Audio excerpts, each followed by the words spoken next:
မင်္ဂလာပါဗျာအားလုံးပဲမင်္ဂလာပါကျွန်တော်ဒီနေ့တော့ပြန်နည်းနည်းလေးကျွန်တော်ပြန်ပြတယ်နည်းနည်းဆိုတာကဟောပေါ့နော်တိုင်းမကောင်းဘူးလို့အားမပါဘူးလို့လာပြီးကျွန်တော်ပြောကြတယ်နော်ဒီဝါဒနာရှင်တွေအဲ့ဒါလေးကျွန်တော်နည်းနည်းလေးရှင်းပြပြီးတော့ကန်ကြနေတယ်နော်အရင်ဆုံးမလုပ်ရမယ်ကျွန်တော်တို့အရှိမအကျော်ချော့တဲ့ဟာတွေတော့ပြပေးထားတယ်အဲ့အကျော်ချော့တဲ့ဟာတွေကိုနည်းနည်းလေးလုပ်ပြီးသွားမှာကျွန်တော်တို့ဟိုပါပေါ့နော်ဟိုချင်းလုံးကိုကန်ဖို့လိုတယ်သူနည်းနည်းလေးကျွန်တော်အကျော်ချော့တာနည်းနည်းလေးပြနော်အများကြီးမဟုတ်ဘူးကျွန်တော်နည်းနည်းလေးအများကြီးရှိသွားပါနော်တော့ရှိမှအကျော်ချော့တဲ့ဟာတွေအများကြီးရှိတယ်နော်အဲ့ဒါလေးလုပ်ပြီးမှကျွန်တော်ကတော့ကန်လေးနေတယ်ဒီကကျွန်တော်တို့ဟိုပါရန်ကန်မဲ့လို့ကျွန်တော်တို့ရန်ကန်မဲ့လူတွေဒါအရင်ကြီးကြီးတယ်ဘောလို့နော်ဒီပေါင်ခွဲကအရင်ကြီးကြီးနော်အဲ့ဒီကျွန်တော်ဖဲနာအနည်းဆုံး90 80 10လုံးရအောင်ကိုကောင်းတယ်နော်အဲ့ဒါလေးပြီးသွားရင်ကျွန်တော်တို့ကန်မှုနော်ကန်မှုပေါ့နော်ဟိုကန်မှုတော့ကဘာလဲဆိုကျွန်တော်တို့ကဟိုဒါဟိုကျွန်တော်ဟိုလူနဲ့တူကြီးပေါ့နော်ဒါကျွန်တော်ဆရာကြီးလောက်တာတော့မဟုတ်ဘူးကျွန်တော်တွေ့ကြုံဖြတ်တန်းခဲ့ရတဲ့အတိုင်းကျွန်တော်ပြန်ကန်ရနော်ကျွန်တော်တိုင်းနေမကောင်းဘူးတော့တိုင်းနေတော့ကျွန်တော်တို့ပိုင်းရဝေးရရင်ကျွန်တော်တို့ကိုယ့်ဘာကိုတိုင်းနေလို့ရတယ်နော်တိုင်းနေလို့ရတယ်နောက်တစ်ခုကဘာလဲဆိုကျွန်တော်ဒီမှာကျိုးချိတ်ပြီးအဆင်မပြေလို့နော်ကျိုးချိတ်ပြီးတော့လည်းကျွန်တော်တို့ကန်ရမယ်နော်ကျိုးချိတ်ပြီးတာကျွန်တော်ကချင်းလုံးအသေးကိုကန်တာအခုကအဲ့ကျိုးချိတ်ပြီးကန်ပြီးမှကျွန်တော်ကွင်းထဲမှာပြန်ကန်မှုကျွန်တော်ကပြတယ်နော်ဟုတ်ပြီ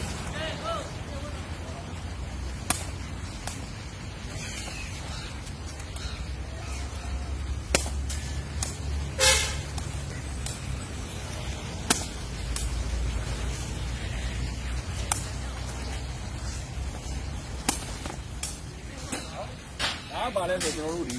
အဝေးပေါ့နော်အဝေးချင်းကိုတိုင်နေကြတာဒီကျွန်တော်တဖြည်းဖြည်းနဲ့ပိုက်နာကိုကျွန်တော်တို့နည်းနည်းလေးမြည်ပြီးတော့သွား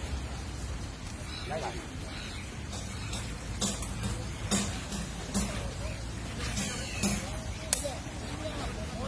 တော်ဒီမှာဒါ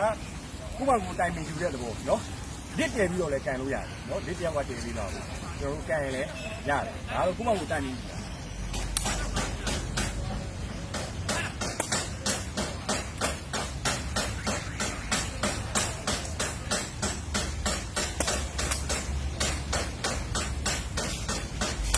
ပါတယ်ဆိုတော့ဟိုကျွန်တော်တို့ရှိတာဘာဖြစ်နေလဲဆိုတော့များသောအားဖြင့်အားအရင်ပြင်းနေတဲ့အခါကျတော့ကျွန်တော်တို့ရှင်းလို့အရင်အားနဲ့အရင်အောက်ကနေအတင်းအားနဲ့ရုံးပြီးတော့ကန်နေရတယ်နော်အဲ့ဒါလေးကိုကျွန်တော်ကနည်းနည်းဟိုပါပေါ့နည်းနည်းမှားနေတာပြောနေတယ်အရင်အားကြီးမသုံးပါနဲ့ကျွန်တော်တို့နော်ရှင်းလို့ကိုခုံလာတော့ပုံမှန်တိုင်းပဲပုံပဲရှင်းလို့ထိကနေကြမှာကျွန်တော်တို့ခဲအားနဲ့စအားနဲ့သုံးအဲ့ဒါဆိုရင်ကျွန်တော်တို့ဒီမှာလူတိုင်နေမှန်သွားလိမ့်မယ်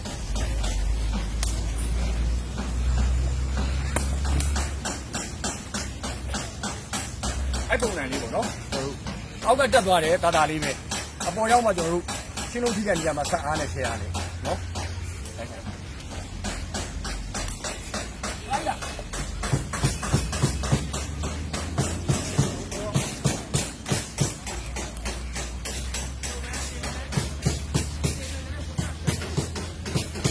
ညာပါလဲဆိုတော့ကျွန်တော်နည်းနည်းလေးဒါကတော့ဟိုပါပေါ့နော်ကျွန်တော်တို့တကယ်ဝင်နေဖြစ်သွားတဲ့လူတွေတိုင်ပွဲဝင်နေတယ်ဝင်ရမယ့်လူတွေကဒါသုံးရမယ်ဘာလို့ကျွန်တော်တို့အတူကံမယ်အမြင့်ကံမယ်နော်ရှင်းလို့သွားတဲ့နောက်လိုက်ကြရမှာနော်ဒီကဟိုနီးပြရှိနီးပြခိုင်းတဲ့အတိုင်းကျွန်တော်လိုက်ရမယ်အဲ့ပုံစံလိုက်ဖို့လည်းကျွန်တော်ဒါလေးပဲပြီးဖြစ်ပြီโอเค